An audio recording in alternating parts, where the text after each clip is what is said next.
Slavnostni podpis pogodb za sofinanciranje odobrenih standardnih projektov in projektov manjših vrednosti. 68. državno tekmovanje oračev Slovenije in 30. državno tekmovanje dijakov in študentov biotehniških šol v Uranju. 10. mednarodni sejem obrambe, varnosti, zaščite in reševanja Sobra 2025.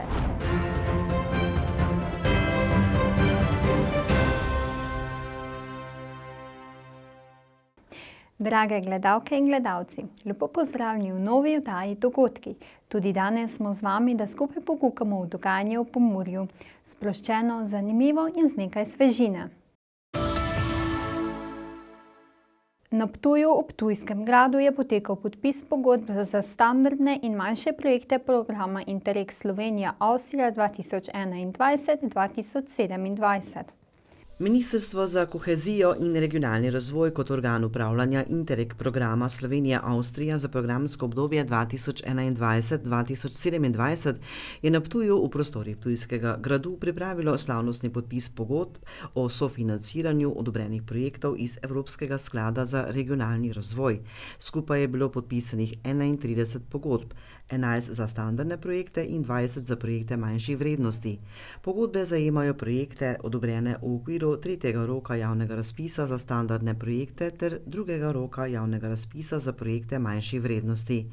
Občina Križevci je bila v okviru programa Interreg uspešna pri pridobitvi projekta manjšega obsega. Več o tem župan Slavinec. Ja, občina Križevci je kot vodilni partner skupaj z društvom Kelih in pa pivovarno Bevok iz Avstrije pridobila ta čezmejni projekt. Kot ste rekli, gre za projekt manjšega obsega, ampak se nam zdi, da je zelo pomemben prav iz področja povezovanja med državama in pa tudi nekako bomo iskali stičišča na področju gospodarstva, kulture, kulinarike, tako da gre za res pomemben projekt. Sled tega se bosta odvila dva dogodka. Eden bo že 20. septembra v občini Križevci v parku Doživeti. In tukaj bo priložnost res srečati različne kulturne vsebine, kulinarične vsebine, ki jih bomo spajali skupaj z vini in pivi. Tako da gre zelo bogato vsebino, ki bo tam tudi predstavljena. En dogodek pa vsled tega projekta tudi pri sosedi v Avstriji, pri pivovarni Bevok v začetku meseca oktobra. O tem, kako so Interreg projekti pomembni za lokalno skupnost in za razvoj podeželja, župan nadaljuje. Vsi projekti, ki jih pridobimo, so zelo pomembni. Predvsem pa tisti, ki povezujejo države. Naj se to bo Avstrija, Madžarska, Hrvaška, Italija. Vsi so zelo pomembni. Tukaj se res vidi, kako smo pomembni ljudje, kako je pomembno okolje, predvsem pa podeželje. Iščemo poslovne priložnosti na področju kulture in pa kulinarike. Dogodek, ki označuje podpis pogodb programa Interreg Slovenija-Avstrija, ima velik pomen. Ja, to je v bistvu prvi dogodek v smislu tega, da podpišemo projekte, ki še niso v izvajanju. Ni prvi po sami naravi, ampak nekako so izkušnje pokazale, da v bistvu projekti, ki štartajo, je zelo dobra popotnica, če jim damo ta energični začetek, da malo slavnostno podpišemo pogodbo o samem začetku. Kaj pa to pomeni? V bistvu projekti so svojo pripravo v bistvu že delali kakšno leto prej ali pa mogoče celo leto pa pol in v tem času so vložili mnogo energije, da so pripravili najverjetneje kvaliteten projekt za naše področje in sam podpis pogodb v bistvu oznanjuje nekako ta dejanski začetek. Večkrat se namreč zgodi, da v bistvu naša pravila dopuščajo pričetek projekta pred podpisom pogodbe, vendar se za to deležniki ne odločajo in nekako tako z organizacijskega smisla kot z, bom rekel, tega družabnega smisla, nenazadnje krepimo zaupanje, organiziramo dogodek, ki je pač namenjen temu štartu. Podpisov pogodb za projekte manjšega obsega je občutno več. Ja, se pravi, kot sem že omenil, ni to prvi dogodek, ki bi ga imeli. V bistvu standardni projekti se že izvajajo. Smo že imeli 2 podpisa pogodb v tej sferi, se pravi, manjši projekti so pa to v bistvu v okviru drugega roka za manjše projekte, kar je logično. Tudi več sredstev je dejansko ostalo na prioriteti za manjše projekte in z tega naslova jih je pričakovano tudi več.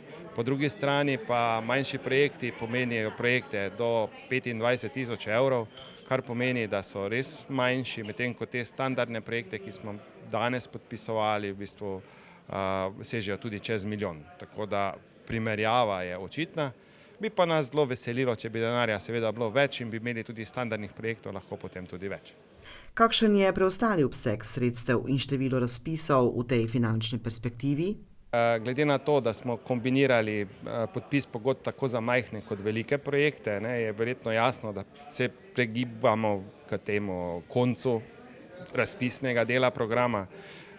Sam sekretariat ima v ocenjevanju še nekatere projekte iz zadnjega, bom rekel, potencialno zadnjega roka standardnih projektov, potem pa najverjetneje denarja na programu več ne bo v tej perspektivi in se bomo že spogledovali v bistvu za novo po letu 2028. Za prijavitelje je pomembno, kdaj bodo objavljeni rezultati zadnjega razpisa.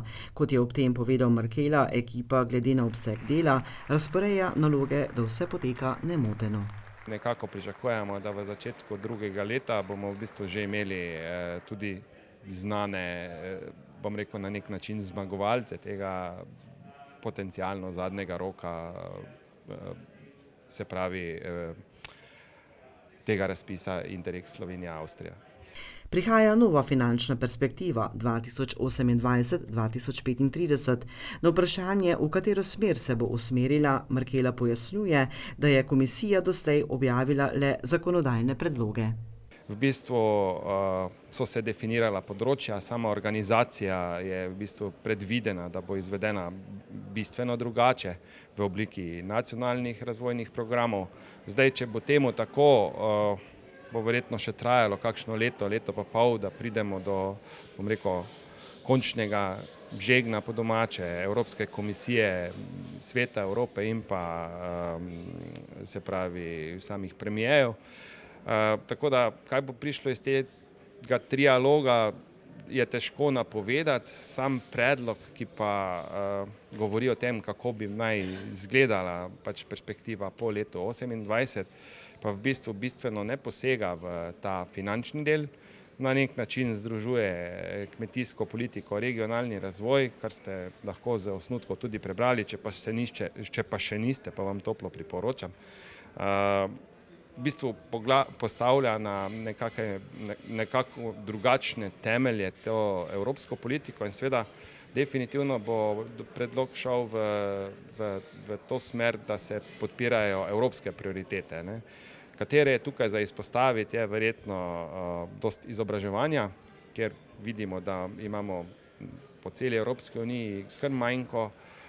Nove prioritete, ki se pojavljajo, so definitivno povezane tudi z varnostjo, pa ne mislim v ozkem pomenu besede, ampak malo širšem. To ne pomeni, kot mogoče kdaj premier reče, za dvojno uporabo ali kaj takega. Govorimo o širše varnost prehranjevalnih verig, varnost, energetska varnost, zdravstvena varnost in tako naprej. Tako da ta zadeva se ne bo, bom rekel, toliko bistveno spremenila, medtem ko pa prihajajo pa še nove prioritete zraven, kjer so v bistvu socialna varnost oziroma bom rekel, stanovanjska varnost na nek način. Vemo, da se mladi soočajo s pomanjkanjem kvalitetnih stanovanj.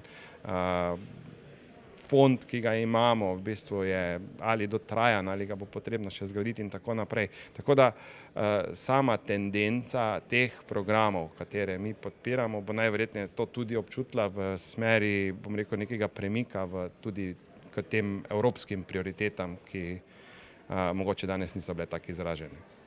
Več o pomenu tovrstnega dogodka za Slovenijo nam je povedala zastopnica Republike Slovenije v programu Slovenija-Avstrija.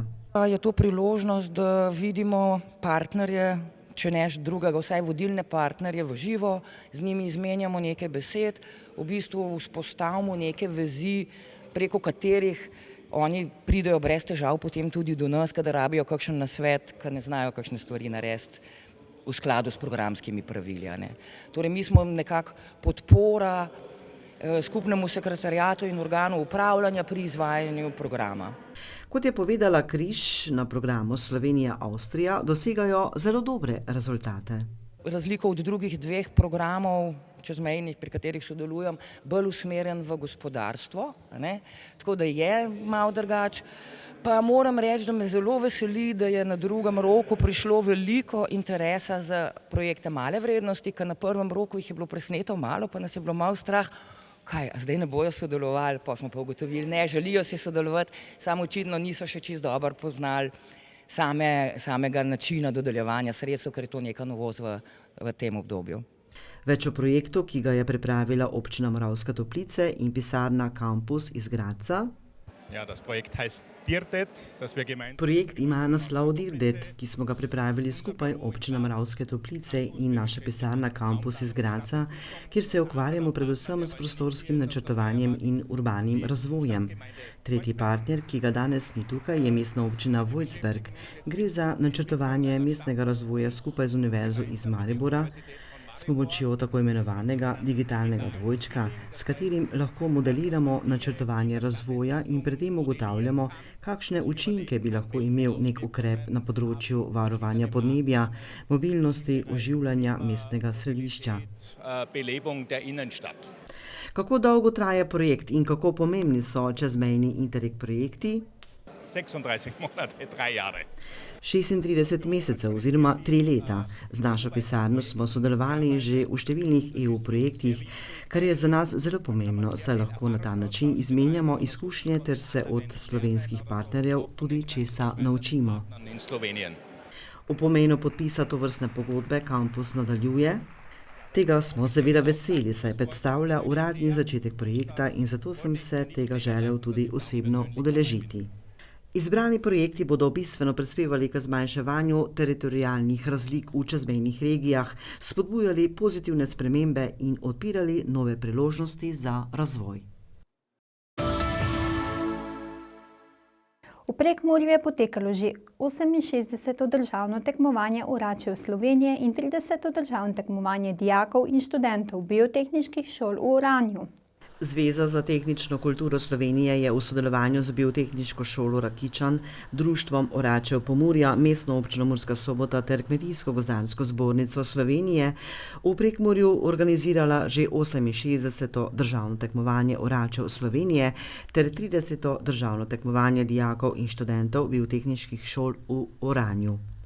Najboljši slovenski orači ter dijaki in študenti biotehniških šol so se letos pomerili v Oranju strnišča, posejanega z ajdo, za dodatno popestritev pa so ženske pokazale svoje spretnosti v vožnji s traktorjem. Poleg tega je potekalo tudi zanimivo tekmovanje starodobnikov.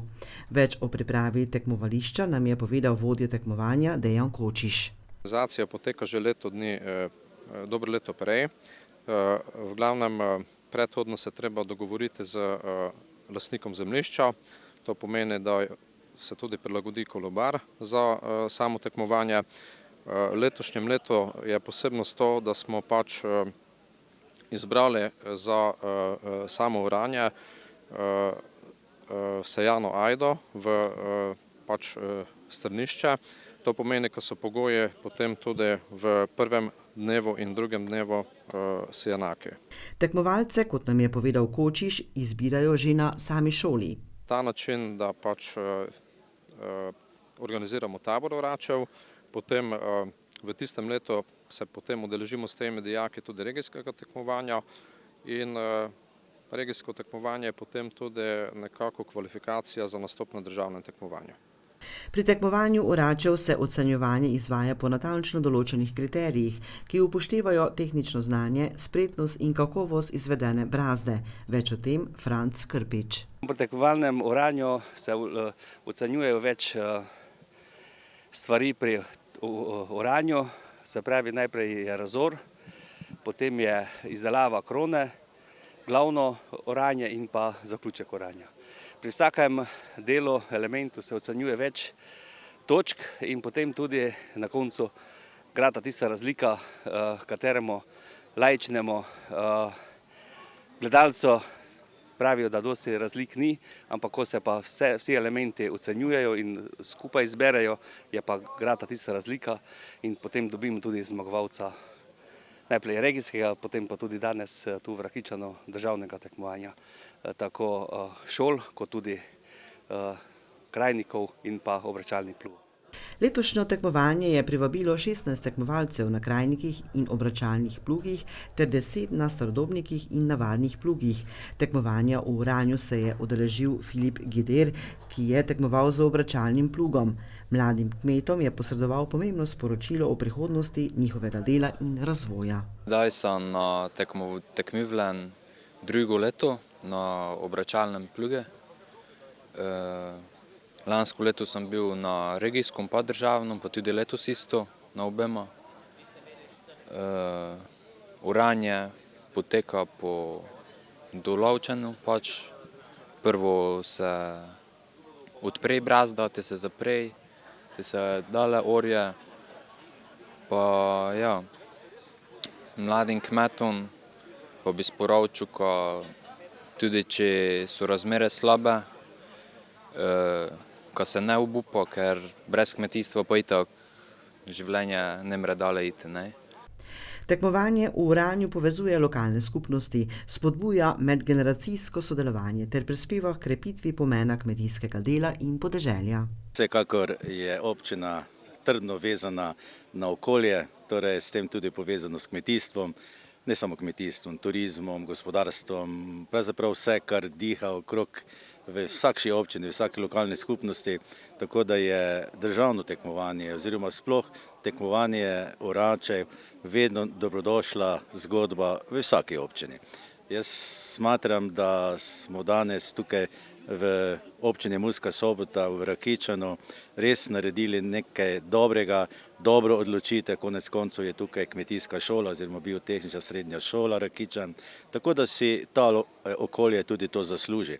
Ni treba recimo daleč nazaj pogledati, da so tukaj izhajali najboljši orači, ki so delali, bili zaposleni takrat v KG Rakičanu. In da mislim, da smo leta 2008 imeli tukaj državno tekmovanje, ki je bilo leto pred svetovnim, torej 2009, ko smo imeli svetovno v Moravskih Toplicah oziroma v Tešanovcih, in da so res nekateri dogodki, ki so trdno vezani potem, kar se tiče samega tekmovanja, kar se tiče oranja, ampak oranje ni samemu sebi namen, često seveda so zraven tudi spremljajoči prireditve in dogodki in vse je vezano nekako na izobraževanje. In jaz še vedno trdim, da je lahko kvalitetno oranje tudi borba proti suši. Skupina Panvita skupaj z Biotehniško šolo Rakičan in Društvom oračev Slovenije, kot je povedal Virak, sodeluje vsa leta. Oranje ima za slovensko kmetijstvo velik pomen, saj predstavlja temeljno kmetijsko opravilo, ki vpliva na kakovost tal in predelka. Kljub temu pa je zanimanje mladih za tekmovanja v oranju manjše, kot je bilo včasih, kar izpostavlja tudi Virak. Če bi gledali z profesionalnega vidika, bi vsak, ki se začne ali se že ukvarja z kmetijstvom, bi moral v tej osnovi oranja nekako iskati svoj začetek, svoj zametek dela in preko spremljanja teh dogodkov v zvezi z tekmovanjem bi moralo biti kot neko vodilo v življenje kot kmetico. Na prizorišču se je oba dneva odvijal tudi pester spremljevalni program in predstavitev kmetijske mehanizacije. Najboljša dva orača, po eden iz vsake kategorije, plug krajnik in obračalni plug, se bosta naslednje leto udeležila svetovnega tekmovanja v Uranju na Hrvaškem. Na novinarski konferenci so predstavili jubilejni 10. mednarodni sejem obrambe, varnosti, zaščite in reševanja Sobra 2025, ki bo potekal od 25. do 27. septembra v Gornji Radgoni. Na mednarodnem sejmu obrambe, varnosti, zaščite in reševanja Sobra 2025, ki bo potekal v Gornji Radgoni, bodo razstavljavci iz tujine in Slovenije predstavili najnovejšo opremo, tehnologijo in reševalne prakse. Leto 2025 so Združeni narodi razglasili za mednarodno leto miru in zaupanja.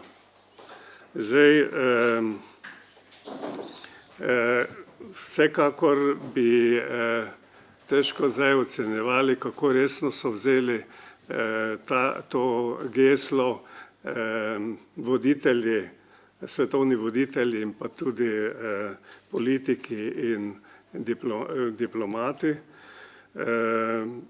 Kar se tiče Pomurskega sejma, pravzaprav lahko rečemo, da smo ta slogan vzeli zelo resno. To dokazuje tudi današnje omizje, kajti v sejmi Sobra smo združili tako obrambo kot varovanje, zaščito in reševanje, pa tudi odpornost in suverenost. 10. mednarodni sejem obrambe, varnosti, zaščite in reševanja Sobra 2025 potrjuje, da je Sobra v 20 letih postala najpomembnejši in največji dogodek te vrste v Sloveniji na področju obrambe, varnosti, zaščite in reševanja, je izpostavila Ravnjak. Letos so posebno pozornost namenili mladim. Sobra ni zgolj razstava sodobne opreme in tehnologij. Je prostor, kjer se povezujejo Slovenska vojska, policija, gasilci, uprava za zaščito in reševanje. Je prostor sodelovanja, kjer pokažemo, da lahko kot družba postanemo odporni le, če delujemo povezano, usklajeno in z vizijo prihodnosti. Letos smo posebno pozornost namenili mladim, saj so oni prihodnost naše domovine. Na sejem smo povabili 1447 vojaških obveznikov letnika 2007 ter dijake srednjih šol iz Podravja, skupaj več kot 1800 mladih obiskovalcev. Seznanitev bo potekala 25. in 26. septembra ob 9. uri v hali C. Program pa bo trajal do 13. ure. Mladi bodo spoznali pomen vojaške dolžnosti, možnosti vključevanja v Slovensko vojsko ter življenjski slog vojaka. Predstavili jim bomo vrednote, kot so domoljubje, solidarnost in odgovornost do skupnosti, ter jim omogočili stik z vojaškimi enotami na terenu. Na Sobri bodo predstavljene strokovne teme na okroglih mizah, ki bodo namenjene tako širši javnosti kot strokovni razpravi. 25. septembra bo tema pomen Slovenske vojske za razvoj družbenega in socialnega okolja. 26. septembra pa bomo govorili o pomenu samooskrbe v Republiki Sloveniji kot ključnemu dejavniku odpornosti naše države in družbe. Predstavljeni bodo strokovni pogledi in izkušnje priznanih strokovnjakov z željo po spodbuditvi poglobljene razprave o aktualnih izzivih in priložnostih na tem področju. Kot je povedal polkovnik Boštjan Lesjak, je sejem Sobra za Slovensko vojsko zelo pomemben, saj bo na njem predstavila poslanstvo in naloge. Slovenija je eden od kredibilnih zaposlovalcev in tu bomo predstavili več kot 60 različnih vojaških poklicev. Kot ste uvodoma že slišali, da bo tu več kot 1400 mladih in mogoče nekdo od njih v pogovoru z našimi vojaki, ki bojo na stojnicah predstavljali svojo opremo, najde pot v naše vrste. Na vsake sejmu seveda je del dinamičnega prikaza prisoten, tako bomo dvakrat na dan izvajali dinamične prikaze ob 11. uri in popoldne ob 2, tako da bodo lahko obiskovalci v živo tudi videli, kaj slovenski vojaki znamo in zmoremo. Skozi statični prikaz pa se bo lahko na vsakih točki ustavili, se pogovorili z našimi pripadniki, ki jim bodo predstavili možnosti v različnih enotah. Prisotni bomo tudi z vojaškim šolstvom, tako da vidijo, kakšne so njihove karierne možnosti. Slovenska vojska bo tudi izkoristila to priložnost za predstavitev nove opreme. Več te opreme bo potem videli na samem sejmu. Gre predvsem v smer kibernetske obrambe, brezpilotnih sistemov in pa seveda tudi določeni poklici, ki so nepotrebni, kot so to vzdrževalci bojne in nebojne tehnike, kot so to kuharsko osebje. Tako bomo vsak dan tudi pripravili degustacijske obroke, tako da bo lahko obiskovalci tudi poskusili vojaško hrano. Kako zagotoviti varnost in zaščito na vseh ravneh človeškega življenja, predstavlja največji izziv današnjega časa, je pri tem izpostavil Ivančič, direktor policijske uprave Murska Sobota. Varnost ni le pojem, ampak je vrednota, ki ki vpliva na naš vsakdan, na kakovost življenja, na delovno okolje, na razvoj gospodarstva in če sicer poenostavim, zelo enostavno, na stabilnost družbe kot celote. Na sejmu Sobra 2025 se bo predstavila tudi slovenska policija v hali A, kjer bo, kot je povedal Ivančič, predstavila pomen plemenitosti in poslanstva policijskega poklica, ki temelji na skrbi za varnost ljudi, premoženja, nudenje podpore in pomoči. Kot je povedal generalni direktor Uprave Republike Slovenije za zaščito in reševanje Behin, so na področju zaščite in reševanja veseli, da lahko skupaj s policijo in Slovensko vojsko predstavljajo vse tri ključne stebre nacionalne varnosti v Republiki Sloveniji. Se v zadnjih letih izkazuje potreba po skupnem delovanju, ne samo v primeru naravnih in drugih nesreč, ampak tudi v primeru zaostrenih situacij glede varnosti. In brez učinkovite povezanosti praktično ni možno nikjer delovanja, kajti en brez drugega ne moremo. V sistemu zaščite in reševanja smo pa tisti, ki smo odgovorni predvsem za zaščito civilnega prebivalstva in vsega ostalega, kar temu sledi. Vsako leto se povečuje veliko število zainteresiranih razstavljavcev, kot tudi število ekip v sistemu zaščite in reševanja. Fizično se te ekipe najpogosteje in se bodo tudi letos v hali D predstavile na približno naših 650 kvadratnih metrov.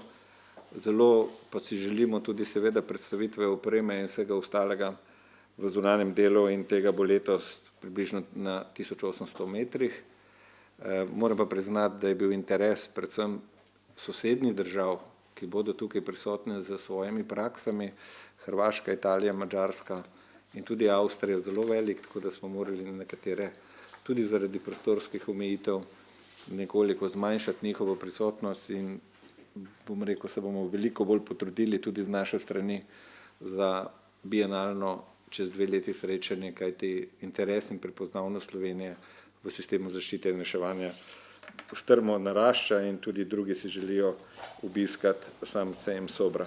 Tudi slovenski gasilci in Gasilska zveza Slovenije sta pomemben člen zaščite in reševanja. Kaj bodo predstavili na sejmu? Gasilska zveza Slovenije bomo tukaj na tem sejmu tokrat izkoristili srednjo, kajti precej bo tukaj tistih, ki predstavljajo gasilsko tehniko, gasilska vozila. Zato bomo organizirali odprto sejo oziroma konferenco, na katero bomo povabili nadgraditelje gasilskih vozil. Lahko povem številko, da slovenski prostovoljni gasilci v zadnjih nekaj letih vsako leto poprečno kupimo okoli 131 novih gasilskih vozil. In to so vozila, ki so nastala v Sloveniji. Zato želimo, da se srečajo tisti, ki gasilska vozila izdelujejo, tisti, ki jih kupujejo, da potem tudi povežemo z mednarodnimi gasilskimi standardi, da izmenjamo mnenja in s tem seveda tudi naredimo korak naprej, kako delati pri gasilski tehniki v bodoče še nekako boljše. Drug posvet, ki bo prav tako planiran, je pa posvet, ki govori o tako imenovanih brezpilotnih zrakoplovih oziroma o dronih. V slovenskem prostoru, tudi pri gasilcih in pa tudi pri drugih službah, je kar aktualno in seveda tudi zelo uporabno, to je uporaba dronov. Moramo pa povedati, da tukaj obstajajo zlata pravila, kdo lahko z letonom dron deluje, upravlja, kdaj lahko, kdaj ne sme. In seveda to želimo potem tudi naše gasilce in pa širšo javnost obvestiti, seznaniti z temi načeli in pa pravili. Torej kako in pa kdaj z droni lahko sodelujemo tudi pri intervencijah in pa na splošno. Gledalke in gledalci, to je vse v današnji oddaji Dogodki. Hvala, da ste bili z nami. Vsaka prihodnost se začne z odločitvijo, da danes naredimo korak naprej. V razvoju, skrbi za zemljo in varnosti za vse. Lep pozdrav!